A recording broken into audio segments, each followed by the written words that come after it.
Procrastination used to be a constant companion in my life, hindering my journey towards self-improvement and productivity.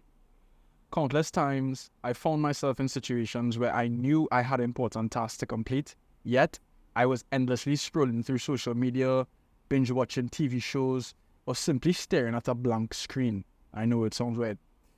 In today's fast-paced, digitally connected world, one significant contributor to my procrastination was the phenomenon of overstimulation, and I only read about this halfway through my cave journey. Overstimulation, which is fueled by the constant influx of information from my smartphone, social media, and the internet, overwhelmed my senses and disrupted my ability to focus on a single task.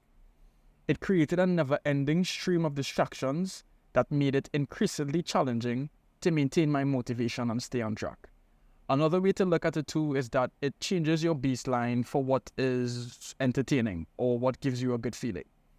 If you look at a screen with multiple bright lights and interesting content, it's very hard to sit down and read a boring page of just black and white words, So, how did I manage to overcome procrastination and find motivation in this age of overstimulation? One strategy that worked for me was setting clear goals and breaking them down into smaller, manageable tasks. This approach provided me with a sense of direction and helped alleviate the daunting feeling of a massive project or so many chapters to read. Break it down into just 2 pages, 3 pages at a time. Additionally, I found that employing time management techniques such as the Pomodoro technique allowed me to create structured work intervals, enabling me to concentrate on a task without being overwhelmed by distractions. Another thing too is that I would time block my Pomodoro sessions, but my Pomodoro sessions were 45 minutes at a time. You could do 20, you could do 10, whichever works for you. Another key to overcoming my procrastination was delving into the underlying reasons for it. Was it the fear of failure? Was it that I was so afraid of not doing well that I just didn't study to give myself an excuse because I knew if I tried and I didn't get it, I would feel more like a failure? Is it a lack of interest? Is it because I really didn't want to do CAPE and I just kind of did it because my parents wanted me to? Or is it simply the desire for instant gratification? Identifying these root causes allowed me to address the issues and find solutions to stay motivated. We can't solve a problem if we don't know what the root of it is. Another thing that I used to help my overstimulation and my procrastination is that I began to incorporate mindfulness and self-awareness practices into my daily routine to better manage my overstimulation.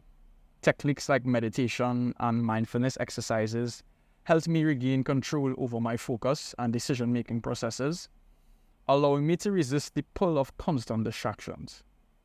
In conclusion, in this age of overstimulation, where distractions are plentiful, I found that overcoming procrastination and increasing motivation is indeed a significant challenge.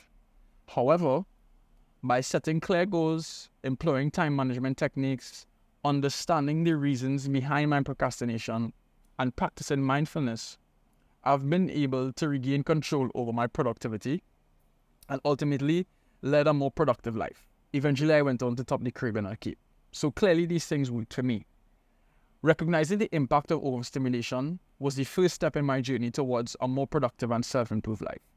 And some of the tell signs of overstimulation is that you just can't sit down to do the work and you don't know why. You just can't focus. Or you don't get proper night's rest. You go to sleep, you wake up, you still feel kind of groggy after. It's because your brain is not getting a break. Your brain is constantly being stimulated. So look out for these signs of overstimulation. And if you want to take a page from my book, these are the things that work for me to help me overcome that procrastination due to the overstimulation that exists in our society.